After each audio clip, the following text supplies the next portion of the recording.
Hurry, these candles aren't gonna hold out much longer. If you have a complaint, I suggest you submit it through our email system. Each week we break down another Breaking Bad episode in order, and this week it's Season 2, Episode 11, Mandala. People often forget about this episode except for its one cringy scene, but there are 4 really important things going on. I'll highlight those plot points plus 12 details you might not know, including the most famous example of a crew member accidentally being on screen. What you need? Yo, you buying or you just stopping envy? It looks like Combo accidentally showed us his microphone cable. You can see the reflection of a softbox in his sunglasses. Bounce, little man. Hey, what's that thing in your ear? What did I say? Get out of here. Given the kid's height, I'd expect the wound to be up here, so it's weird for it to be here.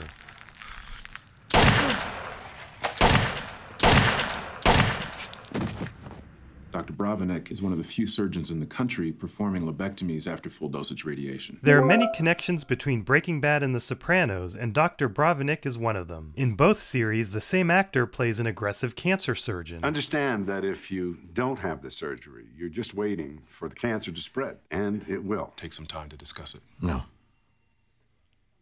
I'll do it. This is definitely not Season 1, Walt. What is it? Combo's dead. Which one is he? You did not just say that to me. Jesse, listen.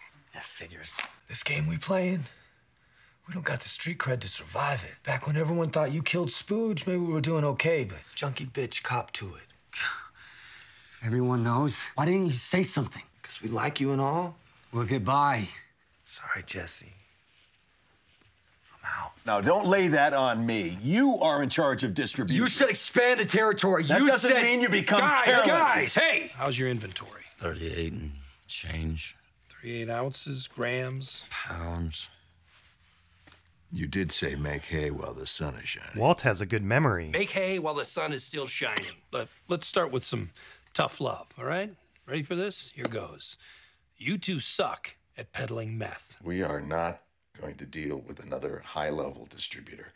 No, thank you. We have been down that road. What, some tattooed speed freak? I think Saul just guessed correctly. If he knew that Walt and Jesse dealt with Tuco, he'd probably call him worse names based on his experience in Better Call Saul. Let's just say I know a guy who knows a guy who knows another guy. We have every reason to believe that Saul knows that Mike knows Gus. Is that your appraisal, or is that what he who shall not be named says about him? He didn't say anything. The guy's small potatoes. So let's say Saul's just being extra careful. Although the truth is that Mike's character hadn't been developed yet. I needed to leave. A friend who worked for me got murdered. It was my fault. I put him on that corner. I'm gonna smoke some crystal, and I just think you should go, being that you're in the program and all, and... You could come with me to a meeting. No. We could just get out of here. All right, I really just need you to go. Oh, Jane.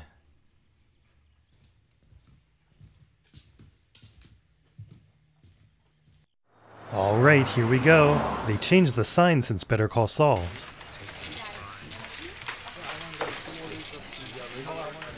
They love playing these cash register noises inside Los Pollos Hermanos. I find them so funny because they seem too old-fashioned even for 2009. You're late. We're in the big time now. Where's the kingpin? Your guess is as good as mine. Gentlemen, is everything to your satisfaction? There are few things I like more in this world than civilian Gus. A week ago, you talked like you were all ready to hang it up. This seems like a mistake because the last episode took place in December 2008, but we're now in February 2009. And I doubt Walt had another conversation about quitting after the hardware store confrontation. We've nearly got 40 pounds we still need to sell. Yeah, what about after? After you gotta make up some new magic number? He's not wrong. Oh, man, you would not believe the traffic. That's why I left 40 minutes early. You know that museum in Santa Fe you talked about? Let's take a drive. It's interesting that we don't see them go to Santa Fe in this episode, but it is the subject of multiple flashbacks later. This is beautiful, guys. Thank you very much. Hurry, these candles aren't gonna hold out much longer. What is her deal? The actress is Maggie Fine, who has played some more normal characters. Skylar, Yes. I want to hear it first. Absolutely not. No way. Come on, you cannot deny your employer his birthday wish. Yes, I can. Watch me. Please. You guys, these candles are getting wax all over the place. Yes, this is cringy, but I don't blame Skylar. Ted basically forced her to do this completely inappropriate rendition of Marilyn Monroe singing to JFK on his birthday. Happy birthday to you. And she did a good job. Happy birthday to you. Happy birthday, Mr. President. Happy birthday, Mr. President of Beneke Fabricators Incorporated. The last time she performed this, Ted wouldn't have been president, which makes the fact that she performed this in the past even weirder. Happy birthday to you.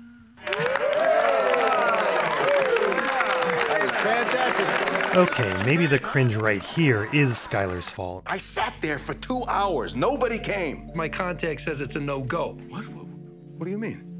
No deal, no dice. Shot at and missed, shit on and hit. Call him, Saul. It's over. Understand? With this particular individual, all you get is the one shot. Walt looks out the window for the mysterious contact and ends up finding him. Can I help you, sir? Diet Coke, please. And 5 minutes of your time. The soda dispensers are all blank. I would like to know why you wouldn't meet with me yesterday. I think that you're confusing me for someone else. I don't think I am. Sir, if you have a complaint, I suggest you submit it through our email system. I would be happy to refer you to our website. I was told that the man I would be meeting with is very careful. A cautious man. I believe we're alike in that way. I don't think we're alike at all, Mr. White. You are not a cautious man at all. Your partner was late, and he was high. You have poor judgment. Are you familiar with my product? It is the purest, most chemically sound product on the market anywhere. That is not the only factor. You could charge twice the current rate for what I provide, and your customers would pay it, hands down. Who I choose to do business with on my end is not your problem. Why him? Because he does what I say. How much product do you have on hand? 38 pounds. Ready to go at a moment's notice. Walt's overpromising again. We're talking nearly $1 million of undocumented revenue. You got me. What are you thinking? I'm thinking about people's jobs, about their mortgages and pensions and their college funds for the kids, not to mention my own. Doesn't mean that you have to break the law. Everything he did for his family. Don't report this. I'm not going to turn you in, Ted, but I can't be a part of it. I don't want you to go. We missed you at the funeral today. Guess you had something bigger going down. Watch your back out there, bro. Jesse and Jane's drug addiction keeps escalating, and you can see the guilt on Jesse's face. This is not a green screen. Aaron is lying on a board and being lifted with a crane. This apartment has always been a set, making it possible to go up this high. At the end, you can see the boundaries of the set, reinforcing that the sunlight through the windows is fake. And she's back, just in time to go into labor. Phone's off, please. Pipes, I guess. The board says test today, but Walt is the one who's about to be tested. Excuse me, where's the manager? I'm the manager, can I help you? This is Cynthia, although her name tag is missing in this episode. It's funny that her title is manager, since Lyle was only assistant manager. Is there a phone number that I can get? It's a little weird he doesn't try texting whoever sent him the message. 38 pounds, $1.2 million, truck stop, 2 miles south of exit 13 on the 25, 1 hour. What? 1 hour, you in or out? In, absolutely, but I just need a little more time. 1 hour. If you miss it, don't ever show your face in here again. Exit 13 on I-25 is about an 8-hour drive from Albuquerque, so this is quite a test from Gus. Oh! Oh! Jesse! Jesse! Jesse! Jesse! Jesse! Jesse! Jesse! Jesse! Jesse! Jesse, wake up! Jesse! Jesse, wake up! Wake up! Wake up! Wake up! Where is it? Where'd you hide the meth? Under the seat. I'm not sure what would realistically cause the delayed falling of those bags. That garbage bag is so clean. Walt clearly doesn't want to miss Holly's birth. But on the other hand, Mandala is a Sanskrit word that references the circle of life in this episode, which begins with Combo's death and ends with Holly's birth. And there's a crew member who successfully hides after Walt walks through. What's this? 6-month member! Congratulations and thank you to Burbs and Shelly Saves the Day for earning their 6-month membership badge from YouTube. And shout out to all my channel members. Thank you for making this possible. If you haven't subscribed, what are you waiting for? Now's the perfect time to follow along with weekly Breaking Bad insights. Next week, we go to Phoenix.